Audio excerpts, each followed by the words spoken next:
So I looked into like using AirPods as a microphone. I got to do some more research into it. I know the audio sucked yesterday. I'll try and be better, but I'm only gonna try. So I was thinking story time. You ready for story time? I'm gonna try and do this all pretty close. So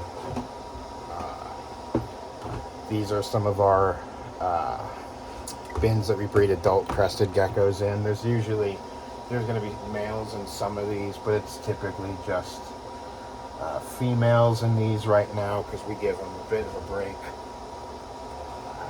by themselves.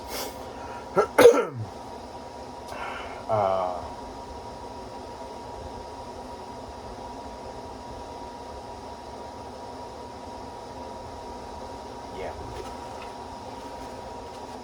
I was trying to remember a joke that I heard earlier, but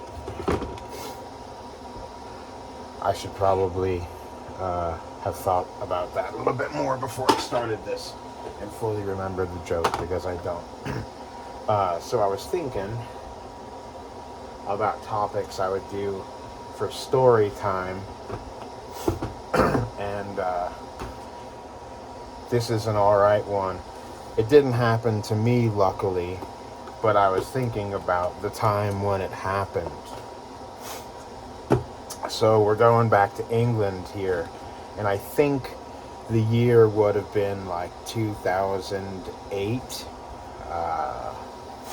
So I would have been 27 at the time, I believe. 26, 27, 28, something in there. Look at this beautiful lady. She was sleeping in a bed of sphagnum moss.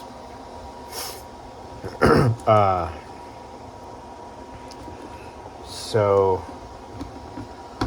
I don't really care for shopping malls much, but which is ironic because I'm from a place where there's one you could throw a rock in between them, kind of thing. And just rehydrating this a little bit, not a lot of it. You know, how much water was that? I don't know. And it's about that much moss, so it's not crazy. So the mall in Essex, I forget what it's called. It's the one that had the big IKEA. Some funny stories or some funny things happened in that mall. Some life-changing news, which was actually the story that I was going to tell today. Also, I was thinking back about it.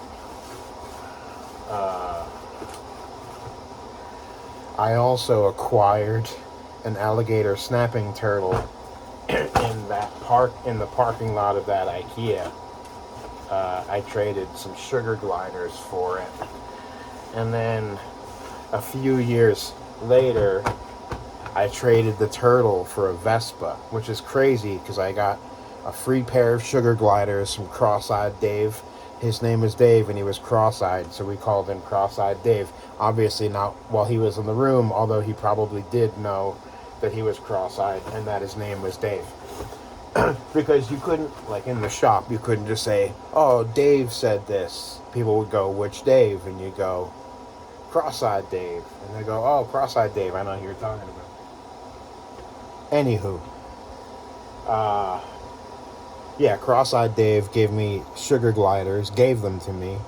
I traded some baby sugar gliders for a turtle, and then I traded the turtle for a Vespa, and then before I left England, I sold the Vespa for like 1,500 quid or something like that. So it was a pretty good trade up, and it's like one of those things, like you trade a paper clip, but eventually you've got a Lamborghini or a divorce papers or whatever.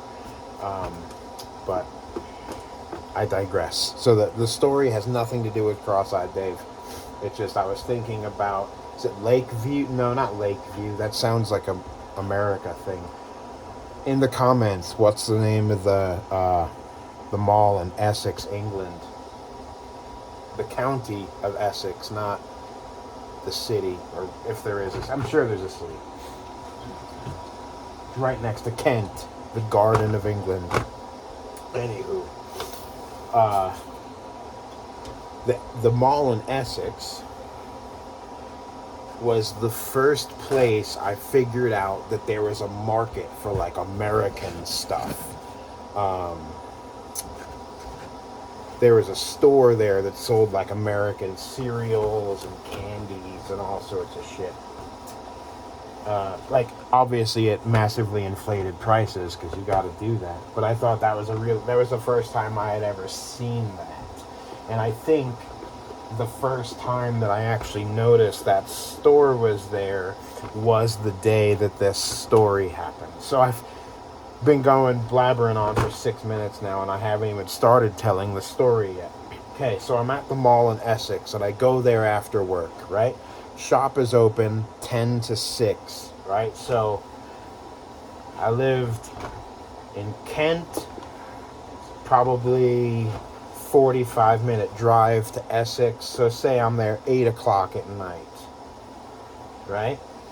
I'm walking around, minding my own business, and by that point, I'm starving. Long day. Starving. So I think I had literally just sat down and ordered food. Couldn't tell you where, haven't got the foggiest idea. I don't know what year this was, but I had the BlackBerry Pearl. That was the phone. I'm a phone guy. I always want to know what phone everybody has. So in the comments, put what phone you've got.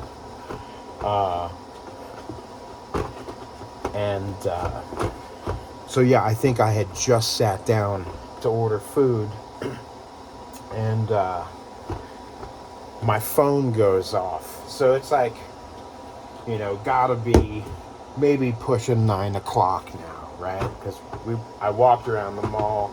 I'm sitting down to get food. I forget why I was even there. It wasn't like, let's just go to the mall because I have so many hours to kill. I forget why I was even there. Something stupid, probably. It wasn't IKEA meatballs, I can tell you that right now. But, so my phone rings, my BlackBerry goes ding, dong, ding, ding, dong, ding, or whatever the thing was. I might have had like a Morrissey ringtone or something cool like that. Or it was like just like a random heavy metal one, like kill your mother, kill your father, rip your sister, eat your dog, or something like that. But not gonna get monetized. No way am I gonna get monetized. So my phone goes off, and it's my friend Tim. Right, Tim worked for the council, IT guy, just general weirdo. Tim was a very useful guy. 10-hour Tim is what we used to call him affectionately. Tim used to build a lot of stuff around my shop. And it would always take Tim a million years to do everything. But you say measure twice, cut once. Tim is measuring 6 times and figuring out the best way to cut. And if Tim does it, it's going to be amazing. It's going to be exactly what you want, but it's going to take him forever. But that's neither here nor there. This is over a decade ago. So my friend Tim is calling, and I'm like, I immediately knew what was going on. Immediately knew. Tim, as well as being a good friend of mine, was also a venomous snake keeper. Why did I say? It's a venomous snake. Why did I say it like that? He was a venomous snake keeper as well.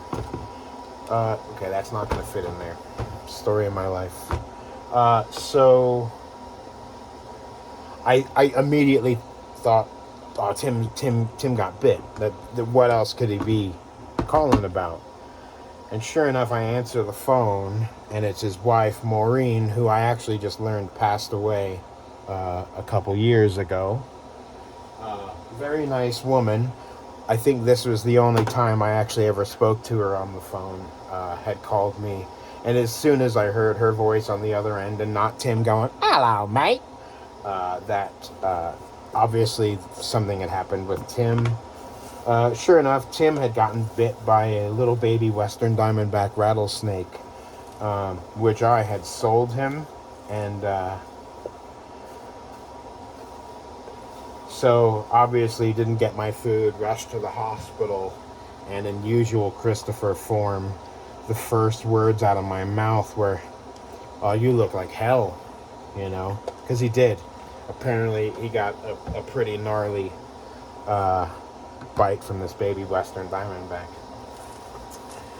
And he was in the hospital in Margate, which is right on the Atlantic Ocean there. Not the Atlantic Ocean. It's on, oh my God. The tunnel, like the channel. So, every day I had a little 50cc Vespa every single morning before I had to be at work at 10 o'clock. So I was getting up real early, like 6, 7 in the morning. And I was getting on this little 50cc Vespa and driving, half hour, 40 minutes maybe, to go visit my friend Tim in the hospital. Until he went home. I think he was there 3 days. He didn't lose any fingers. He didn't have any clandestine encounters with any nurses that I know of. He probably would have said, to be fair. And yeah, every single day I would drive and I would do this. It was a nice drive, I guess. And I like taking long rides on a Vespa.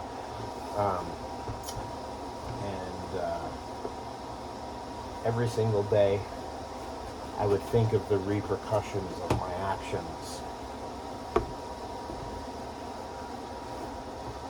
You know,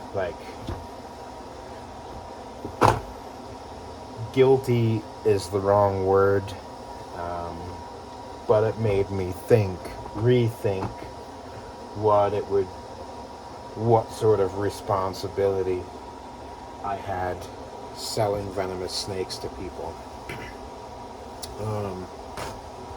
As far as I know, I'm just saying this off the cuff right now, I think he was the only one that was bitten by a snake that I sold.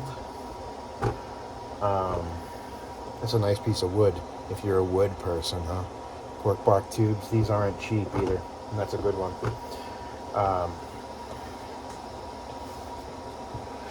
Yeah, just kind of made me really reevaluate what I was doing, I guess. And I think it's one of those things that perhaps we should all take a minute to think about sometimes. Not necessarily consequences, because that kind of denotes that something is untoward.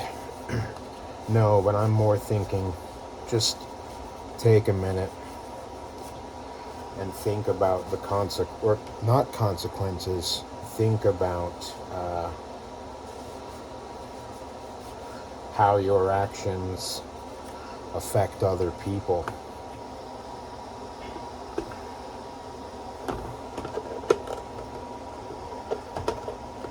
And it's weird because the last year of my life, I have put in some serious thought into that as well.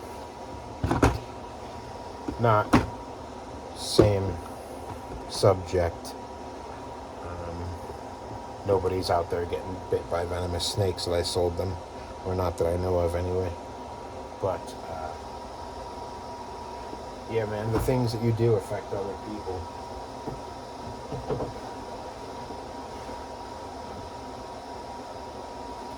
Shooting at Chiefs Parade. Huh.